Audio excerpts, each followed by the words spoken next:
Dear Dairy, I keep forgetting to mention this. Obviously, I'm wearing the hat, but I keep forgetting to mention it. If you are in the Bay Area, or if you ever come to the Bay Area, to,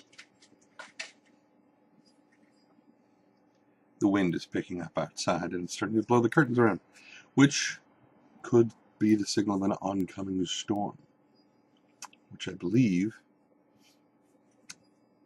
is somebody's name. Can't remember who it was that was called that. Oncoming storm. Anyway, it'll probably come to me in about 15 minutes. So if you're ever in the Bay Area, or if you live here and you have never been to Blue Rock Barbecue, definitely go there. It's really, really, really good barbecue. It's on the corner of Meridian and Foxworthy down in San Jose. It's very, very good. Very good. And the owner, his name is Owen. He's a great guy. Really, really awesome guy. And they cater. And it's well worth catering. We actually had them cater a game night at EA one time. And everybody's like, well, it's really far away and it's kind of expensive. It's like, well, that's because they're, 20 miles, well, 25, miles away. It's a long way to come. And I said, but trust me, it'll be worth it. And everybody's like, oh my God, it's so good. And like all the leftovers, which were still there the next day, like all the ribs and everything that were in the refrigerator up there at EA. The next day, everybody's just, you want to know where to get good food, you ask the fat guy. That's the way it works. So yes, Blue Rock Barbecue. Never been there, definitely go. I went shopping this morning. I know, crazy. Speaking of crazy,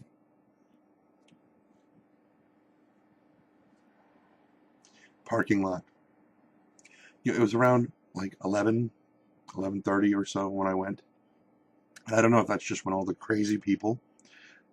Inside the store, everything was fine.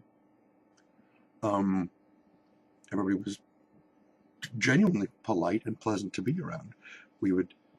I passed the same lady like 3 times on different aisles and stuff, and I was like, we keep running into each other like this. It's weird. She's like, I know. It's like actually, I don't remember exactly what she said, but it was funny, and we kind of shared a laugh about it. And there was a point where I was coming around a corner, and this lady and her husband were coming around the corner, and I was like, oh, excuse me. And she's like, no problem. But she seemed so excited and so pleased that someone was courteous, which, as I told you about, people not knowing their neighbors when they live next door to each other for 10 years, courtesy is kind of a rare thing around here. And then there was another lady that I was walking past, and no, it was a guy. I was walking past him, and I just looked up at him and said, "Good morning," and he was like, "Good morning." I was like, "Mm-hmm." Like, there you go, you got it. Congratulations, that's the proper response. Sometimes sometimes it kind of saddens me, the social race. Anyway, like I was saying, everybody inside the store was very nice to deal with. The poor elderly Asian gentleman who was working on the self-checkout lane continuously had the machine, unexpected item in the bagging area. And he couldn't figure out what it was that was, causing a problem. But years ago, when they first started having the self-checkout lanes in the stores around here, it was late at night. I was at the store, and I was talking to the manager, who happened to be kind of working the tech support, person who stands there at the little register next to all the self-checkout aisles, so that if you have a problem, they can go over and help you. I know it was the store manager that was pulling,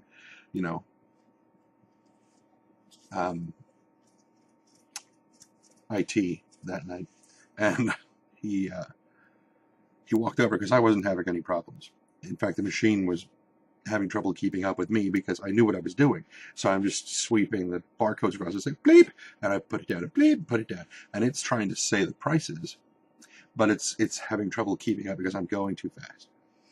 So I put like some peas or something. I think it was green beans, frozen green beans. I put them down in the thing, and it went from the female voice of like $2.39 to unexpected item in the bagging area. And he came over and he's like, "Did you notice how it changed from a female voice to a male voice there?" I was like, I didn't notice it, but now that you mention it, yes, I definitely do. He said they did that on purpose. Apparently, in like interviews that they've talked to people who were using these things about men who were using these systems, as long as the women are telling them, okay, that's the price, that's the price, that's the price. But as soon as they do something wrong and they get a woman's voice telling them that they've screwed up, it reminds them too much of their wife or their girlfriend or whatever, and they don't want to use the machine anymore. So that's why it switches from a female voice to a male voice whenever you've done some kind of an error. That's why it happens. Wow. Anyway, bit of a tangent there. Parking lot at the store. Crazy. Everybody is trying to back out at the same time. Ordinarily, it's not that difficult to figure out who should go next and who shouldn't, but apparently either no one was paying attention or nobody gave a damn, because I watched 4 accidents almost happen in the span of 50 feet because people didn't know how to just wait a second and let the vehicle that was not about to pass them behind them, and they're going to back into this thing. Like, could you wait for the gigantic van to get out of the way before you try to back up? And maybe look behind you. And I don't mean look in your rearview mirror. Just look. So, excuse me. I forgot to buy stamps. That was another problem. I meant to buy stamps, and I didn't. I used up the last of my stamps last week. How am I going to send any mail? Now, for those of you who don't understand how this works, back in the olden days when we had to send a letter, you put a stamp right there, right? And that's how you paid for postage to be able to go to different places. Anyway, for those of us who are on unemployment, you still have to do that. Anyway, I just need to go like to the 7-Eleven around the corner and buy a book of, stamps for $20 or something. No big deal. I don't even know if they've changed the price on stamps since the last time I bought them. I only buy stamps like once every 4 years, so probably has changed. But I forgot to buy stamps, so I got to do that. Let's see. So I get home, right? I buy all my ramen and my chicken and my hot dogs, carrots, frozen peas, frozen corn. And I get home, and I'm taking the peas and carrots, no, I'm sorry, the peas and corn and frozen chicken breasts out to the garage. And I get out there, and there is a pony laying on its side on top of the deep freezer with a huge split down the middle, open up. It was not a real pony. It's like a robotic toy pony thing. Belongs to my housemates. And what he's going to do is his plan is to skin it, which sounds equally horrific, and he's going to make it into a nightmare, which is cool. But for whatever reason, it was laying on top of the deep freezer. So I walk out into the garage, and there's this pony corpse laying on top of the deep freezer with its head into the utility sink next to the deep. It was just a little surprising to see. And so I tossed everything in there. I was like, sorry. Whatever. And then I came back inside, and I was watching I think it's episode 13 of Gopher's Amnesia playthrough. Now, this would not have been a problem except for the fact that I decided, I'm feeling kind of snackish. I want to go get a snack. So I went to grab a couple of carrots because I like just eating raw carrots. And so I went to grab a carrot, and when I walked into the kitchen, I could see into the hallway where the guest bathroom slash mud room, because there's two bathrooms upstairs in the master bedroom, and there's the other bathroom. We have a half bath downstairs, which is also the mud room, kind of, which has a door that goes out into the backyard, but it is completely frame locked and you can't open it. Anyway, when I got to the refrigerator, the door was open. And so I opened the refrigerator and I leaned down and I grabbed the carrot and I stand back up and the door was closed. Now I knew my housemates were not up yet. So who closed that door? Now I'm sitting here watching Gopher's playthrough of Amnesia, while I'm doing this. And that happens a lot in the thing. You'll be walking through and you'll go into one room and you'll come back out. You'll leave the door open. You'll go into the room across the hall. And when you come back out, the room across the hall that you had just come out of, the door is now closed. And you're like, I know I left that open. What the hell? And then your lantern starts turning on and off, and then you find out that the monster's right outside in the hallway. So yeah, kind of freaked me out a little bit. But it was just the wind, because the window in the bathroom door is open, so the wind has been blowing the door shut. It just did it quietly enough that I didn't hear it when I opened the refrigerator. Okay. So, Little Rock Barbecue, went shopping this morning. Crazy parking lot. One of the things that I was talking about on Twitter with Innie, who is a lady in Washington somewhere, Washington State. She and I both really enjoy watching like the EverQuest Next, podcast, the Evercast show and whatnot, and it's a lot of fun. Anyway, so she and I were talking over Twitter today about ramen and whatnot else, and when she found out I was going to make ramen, she's like, "Oh, are you going to do the egg drop thing?" Because she had told me about the way that they make ramen there at their house, where they drop an egg into it, and so it kind of gets a little bit of an egg drop soup thing going on. And I said, I don't have any eggs. I didn't buy any at the store. And she was like, but eggs are like a staple for everybody's kitchen. How could you not? And I said, I will go and get some once I have more. Once my next paycheck comes in, I will go and buy more. And I was like, and you eat staples? I know what you meant, but it got us kind of talking about the subject of making sure that you have a well-stocked larder, or your cabinets are fully stocked. And I was actually thinking about it on the way back home, because once I move out, I don't know when that's going to happen. I just hope it's soon. I miss living on my own, having space that is uniquely mine, and would be nice to have a quiet place to record. Anyway, why? Isn't there some wives' tale about your left hand itching? It means that money's coming? God, I hope that's true. Maybe it was your right hand. Anyway, where was I? Stocking your shelves.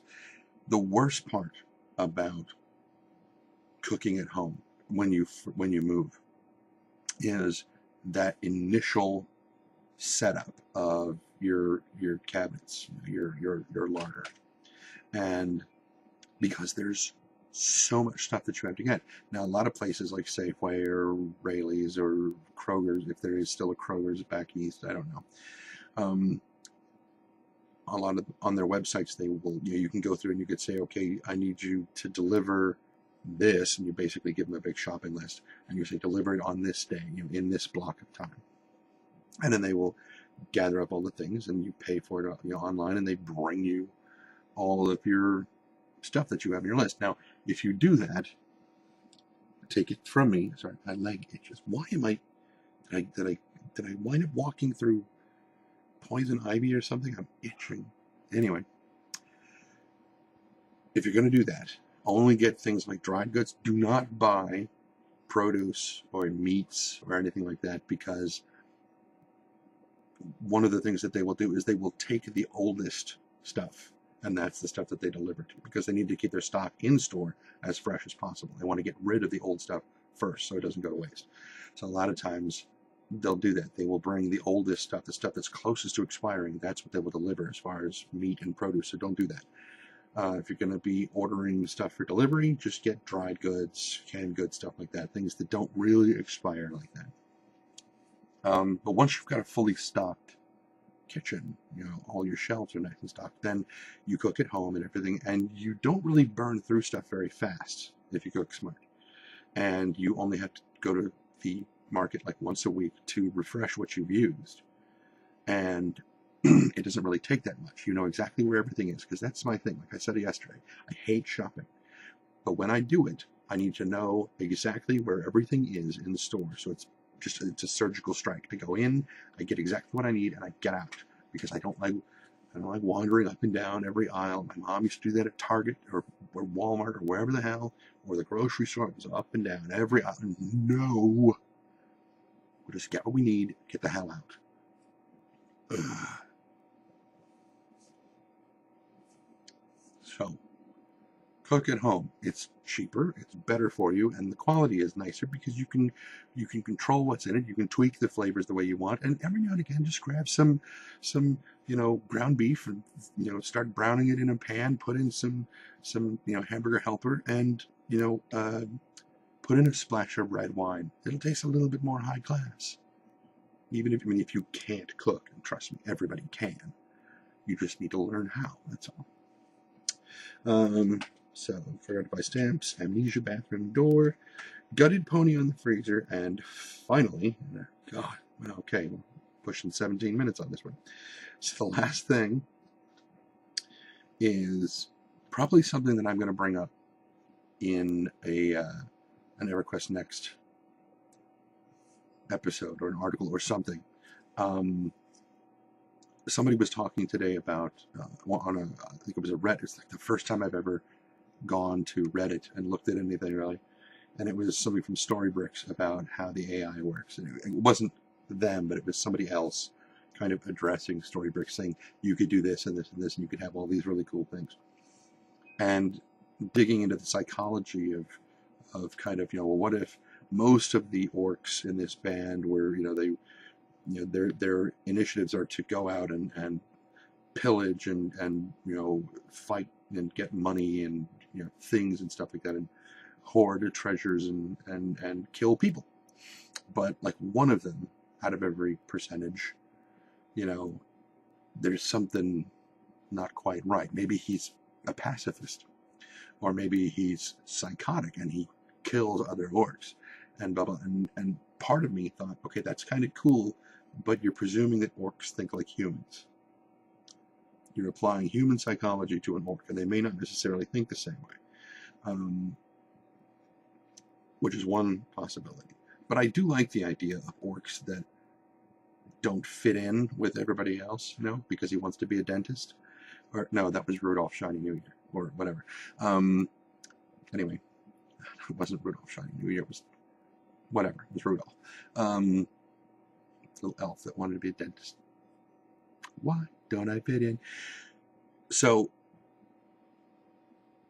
if they were psychotic and were killing other orcs, they would not make it very far. The others would gang up on them and kill them.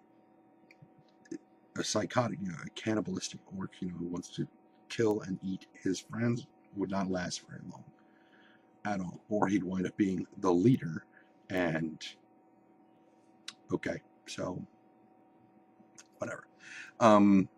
But one that would want to be a pacifist would probably be ostracized. You see this kind of behavior with wolves. Whenever anybody gets out of line, they get ostracized from the pack. Out they go. You are not welcome here anymore.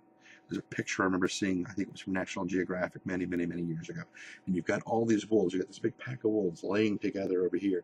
And you've got this like one set of tracks that go over to this one wolf that's laying off by himself. And you can tell, oh, he fucked up. Just, no, you don't get, no, you go over there and you get away from us. Yeah. I mean, it is a very interesting idea, but applying human psychology to orcs or goblins, or what, dragons, whatever. May not necessarily work. But there is some interesting stuff to dig into. I don't know. We'll find. So that's pretty much it. We're right at 20 minutes now. So that's one of the longest one of these things I've ever done. And I think it's starting to rain. Or just the wind is blowing through the pine tree in the backyard. I don't know. We'll see. Anyway, so I will let you guys go. And I will talk to you guys tomorrow. And until then, be careless.